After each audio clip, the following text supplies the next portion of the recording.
That's an 070.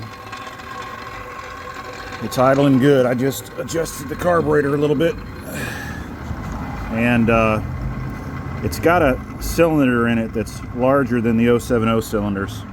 It's got a cylinder that's roughly 125 to 130 cc's. The 880 is 122 cc's.